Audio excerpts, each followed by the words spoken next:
옛날에 박정희 대통령의 이야기를 듣게요. 자, 6, 70년대를 독재를 했으니 어떻게요? 어떻게 부패가 많이 일어나겠죠, 당연히.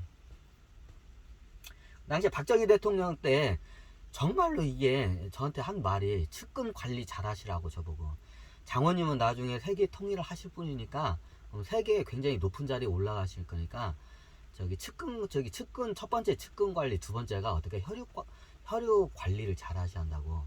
나중에 아무리 본인이 천명 결벽에도 어떻게요? 이게 측근하고 측근이나 이게 여기 이게 주변에 있는 가족들이 있잖아, 혈육들이 사고를 겁나게 쳐요. 이게 쉽게 말하면 예전에 박정희 대통령이 그 얘기를 하더라고. 자기 아버지가 내 이름 팔아서 어떻게요? 겁나게 사고를 많이 쳤대, 이 양반이. 박정희 대통령 아버지가. 그래 어떻게 해요? 그거 막느라고 저거 했대요. 또 피똥을 쌌다고 하더라고요. 박정희 대통령 예전에 그 박정희 대통령 이 양반하고 얘기를 했는데, 그래가지고 내가 인데까지 하면서 딸은 저거는데 진짜 아버지만큼은 내가 용서를 못 하겠다고. 내가 죽어서도 내 아버지는 용서를 못 하겠다고 박정희 대통령이 그 얘기를 하더라. 그러면 거의 막 20년 가까이 독재를 했죠. 그러니까 어떻게 절대 권력이죠. 절대 권력은 어떻게 해요? 절대로 부패한다고 하죠. 안 그래도 부패를 했는데 어떻게 해요? 가족들하고 측근들이 많이 해먹어요. 예전에 그 대표적으로 한 사례 들게요. 박정희 대통령 예전에 밑에 있던 양반 있잖아. 그리고 박정희 대통령 최고 이게 충북이었는데, 박정희 대통령 어떻게 해요? 뒤에서 칼 꽂고 어떻게 해요? 미국으로 가가지고 박정희 대통령을 겁나게 이게 깐 양반이 있어. 이번 생에 제 조카로 태어났어요. 최현long. 이번 생에 그 육촌 조카, 오촌 조카인가? 오촌 조카예요. 촌수가 오촌이야. 삼촌 간 게 아니라 오촌 조카로 태어났는데, 어렸을 때부터 자주 봐가지고 친해요. 보면. 근데 이 친구가 예전에 전생에 박정희 대통령 어떻게 해요? 최측근이었어요. 진짜 어떻게 해요? 그림자라고, 다들 박정희 대통령의 그림자라고 했어요. 이름은 제가 얘기를 안 해도 누군지 알 거예요, 역사적으로. 근데 이 친구가 어떻게 해요? 최측근이었는데 박정희 대통령이 최측근하고 하라는 데 다 하고 저거 했어요. 근데 어떻게 나중에 박정희 대통령이 등에 칼을 꽂아요. 이제 이 사건을 해서 박정희 대통령이 암살까지 돼요. 이게 다 연결이 돼요.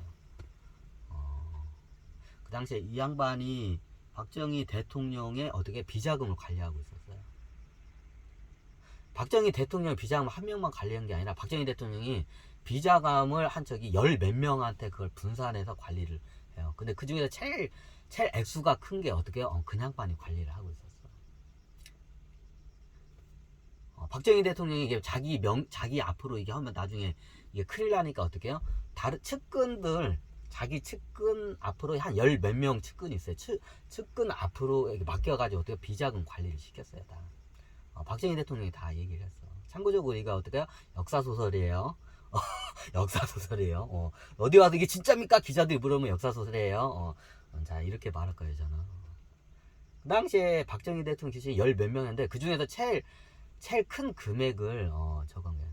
그 중에 한 명이 여기 영생교 창단자인 최태민인가? 그 양반도 많이 했었어요. 근데 나중에 박정희 대통령이 최태민 이 양반한테 비자금을 맡기면서 나중에 내 가족에 뭔 일이 있으면 이제 다 얘기를 했어. 측근 열 몇 명한테. 내가 많이 죽거나 뭔 일이 있으면 내 가족들을 갖다가 너 좀 약간 책임지고 뒤에서 도와달라고 해요. 근데 어떻게 해요? 박근혜 대통령 예전에 말 들으면 어떻게 해요? 그 누구도 안 도와줘요. 푼돈이나 좀 약간 도와주지. 어떻게 해요? 다 측근들 다 입을 싹 다 닫아요. 다 자기네들이 먹었어요, 그거. 박정희 대통령이 암살되고. 그 돈이 굉장히 천문학적인 돈이에요. 이제 정확한 액수까지는 박정희 대통령이 얘기를 안 했는데, 최고 큰 액수를 누가 관리하냐면, 그때 그 양반이에요. 그 당시에 박정희 대통령 암살한 양반 있잖아요. 이 양반하고 그 다음에 박정희 대통령을 이렇게 배반해가지고 미국을 간 양반이 있잖아요. 이 두 양반이 어떻게 해요? 비자금을 제일 많이 관려. 아니, 비서실장도 있고 경호실장도 있잖아요. 이 양반들한테는 안 맡겼어요. 왜? 이 양반들에 맡기게 되면 나중에 무슨 큰 일이 있기 때문에 굉장히 그걸 맡길 때 신중을 기해서 맡겨요. 아무한테 안 맡겨서 맡겨야 돼요. 나중에 배신할 수도 있으니까 얘네들이. 왜 액수가 원체 천문학적인 거의 국가 예산 정도의 저기 비자금을 한 사람당 관리하는 게. 그 당시에 최고 큰 금액을 관리한 게 누구냐면 저기 그 당시 그 두 명이죠. 저기 박정희 대통령을 암살한 양반 있죠. 그 양반이 최고 되게 비자금을 제일 많이 관리하고 있었어요. 박정희 대통령이. 그 두 번째로 제일 큰 액수를 많이 누가 관리했냐? 박정희 대통령이 어떻게요? 그 배신하고 어떻게 미국 가서 박정희 대통령 막 이렇게 비판한 양반 있죠. 그 양반이 두 번째로 제 액수가 많았어요. 박정희 대통령 비자금 관리하는 게. 근데 어떻게 해요? 먹고 튀죠. 이게 이 양반은. 두 번째 양반. 그 당시에 박정희 대통령 말에 의하면 이거 이미 언론에서 나왔어요. 한번 옛날에 고발도 나왔었어. 그때 어떻게 해요? 국가의 어떻게 비자금, 첩보 자금을 먹고 튀었다고. 미국으로. 그 양반이 그때 박정희 대통령의 비자금이야. 박정희 대통령의 비자금은 그 양반 한 명이 먹고 튄 게 그 당시 국방 예산보다도 더 많았다고 해요. 자, 최고 그 당시에는 국방 예산이 무조건 1순위야. 그죠? 그 당시에 국방비 예산보다도 더 훨씬 많은, 2배까지는 아닌데 국방비 예산보다 훨씬 많은 금액을 어떻게 해요? 그걸 먹고 튄 거야. 그리고 미국 가가지고 어떻게 해요? 박정희 대통령을 비판하고 한 거야. 그러니까 어떻게 얘를 갖다 어떻게 할 수가 없는 거야. 이게 왜 비자금 거 꼬발리면 저거 하니까. 자, 왜 이야기를 하냐면 우리나라가 옛날 독재정부터 해가지고 비자금이 이게 그 비자금 그 관습이 관념이 아직도 내려오고 있어요. 그래서 이게 한번 이게 뿌리가 굉장히 깊어요. 왜 그러냐면 요즘 공무원 정치권은 개혁을 많이 했어요. 정치권에서는 이제 뭐 해먹기가 힘들어. 정치인들은. 근데 지금 누가 많이 이거 국가 예산이나 이걸 많이 나라 돈을 빼돌려 먹냐면 공무원들이 많이 지금 빼돌려 먹어요. 근데 공무원 노조를 앞세워서 지금 이게 방어막을 치고 있어요. 얘네들이. 아이고. 지금 내가 깝깝해서 그래야. 공무원 애들이 공무원들이 서로 예산을 타가려고 해요. 왜? 자기네들이 많이 빼돌려 먹으려고. 각계 부처들도 서로 예산을 막, 당기려고 하죠. 다 빼돌려요, 그거. 아휴. 이게 언제 때보냐? 예전, 군부 정권 시대 박정희 대통령부터 비자금 문화 그때부터 이제 하면서, 이제 곳곳에서 이제 부패하기가 시작했어요. 박정희 대통령부터. 그럼 박정희 대통령 잘못이네요. 근본적으로 따지면 그 시대가 좀 그랬고, 근본적으로 따지면 천신들이 그렇게 만들었어요. 왜? 부패를 하게끔 만들었어. 부패를 안 하고 깨끗한 사람들은 어떻게 해요? 청년 결병한 사람 다 죽여버렸어요. 그 당시 천신들이. 빨갱이로 몰아가지고 다 죽였어요. 군부 정권 시대에 박정희 대통령부터 해가지고 전두환 노태우는 대통령 약 30년간이죠.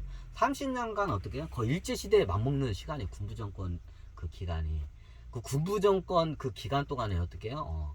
바른 말을 하고 정의로운 사람들을 갖다가 어떻게 해요? 천년 결병한 사람들 다 죽여내요. 누가? 천신들이. 왜? 이유는 같아. 지네들 말 안 듣는다. 그리고 어떻게 해요? 대한민국을 어떻게 해요? 부패 공화국으로 만들었어요. 천신들. 그 군부 정권 시에 뿌리가 박혀가지고 문민정부 때 그거를 뿌리를 캐내려고 해서 어떻게 해요? 하는데 이게 문민정부 때도 그게 김영삼 정부 때도 그거를 하는데 그게 안 돼요. 왜냐면 이게 한번 뿌리 깊게 이게 관습이 붙으면 이게 하기 힘들어요. 거의 30년 동안에요. 군부 정권 시대가 어떻게 60년대, 70년대, 80년대 약 30년 동안을 갖다가 어떻게 해요? 부패를 해요. 원래 역사적으로 보면 군부 정권 여기서 한번 통과하고